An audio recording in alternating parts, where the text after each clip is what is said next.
কুড়িগ্রামে বাড়ছে নদ নদীর পানি। এ বিষয়ে আরো জানাতে আমাদের সঙ্গে যুক্ত হচ্ছেন রাশেদুল ইসলাম। রাশেদ, আমরা ইতিমধ্যে জানতে পেরেছি যে কুড়িগ্রামে নদ নদীর পানি বৃদ্ধি পাচ্ছে। সেক্ষেত্রে এখন সেখানে কি অবস্থা দেখছেন? আর যেহেতু নদ নদীর পানি বৃদ্ধি পাচ্ছে, সেক্ষেত্রে নিচু এলাকাগুলোর কি অবস্থা? জি, বিলাসিয়া, আপনি যেমনটি বলছিলেন যে কুড়িগ্রামের নদ নদীর যে পানি বৃদ্ধি অব্যাহত রয়েছে।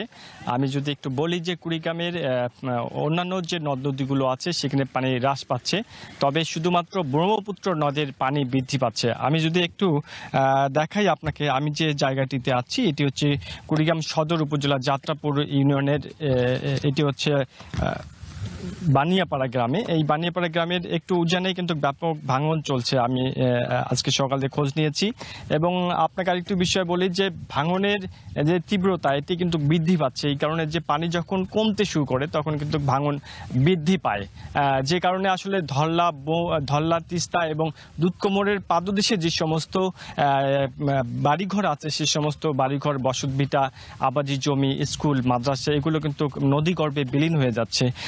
আমি আজকে সকালে খোঁজ নিয়েছি কুড়িগ্রাম পানি উন্নয়ন বোর্ড কর্তৃপক্ষের সাথে। তারা যেটি বলেছে, ব্রহ্মপুত্রের পানি আজ গতকাল সারাদিনে বৃদ্ধি পেয়েছে, বিশেষ করে 0.14 সেন্টিমিটার বৃদ্ধি পেয়ে 1.3 সেন্টিমিটার বিপদসীমার নিচ দিয়ে প্রবাহিত হচ্ছে। এছাড়া অন্যান্য যে নদ নদীগুলোর পানি আছে, এই পানি বিশেষ করে ধল্লা, দুধকুমোর এবং তিস্তার পানি কিন্তু হ্রাস পাচ্ছে।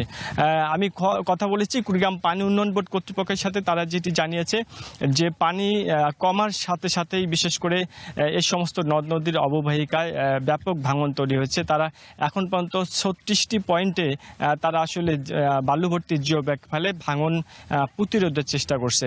আমি আজকের কিছুক্ষণ আগেই একটি বন্যার পূর্বাভাস, বিশেষ পূর্বাভাস পেয়েছি পানি উন্নয়ন বোর্ড কর্তৃপক্ষের মাধ্যমে। তারা যেটি বলেছে যে আজকে থেকে আগামী 2 জুলাই পর্যন্ত ব্যাপক ভারী বৃষ্টিপাত হবে, বিশেষ করে ভারতের উজানে ব্যাপক ভারী বৃষ্টিপাত হবে, যে কারণে এখানকার যে নিম্ন অঞ্চল আছে সেগুলো প্লাবিত হয়ে বন্যা পরিস্থিতি তৈরি হবে। বিলাসী, আপনাকে আরও একটি বিষয় জানাতে চাই যে কুড়িগ্রামের এই সমস্ত চড়া অঞ্চলে কিন্তু ব্যাপক, বিশেষ করে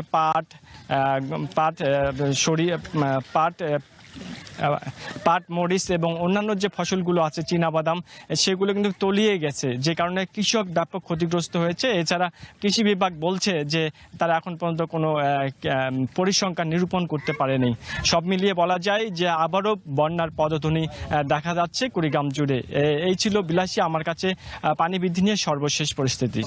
ধন্যবাদ রাশেদ।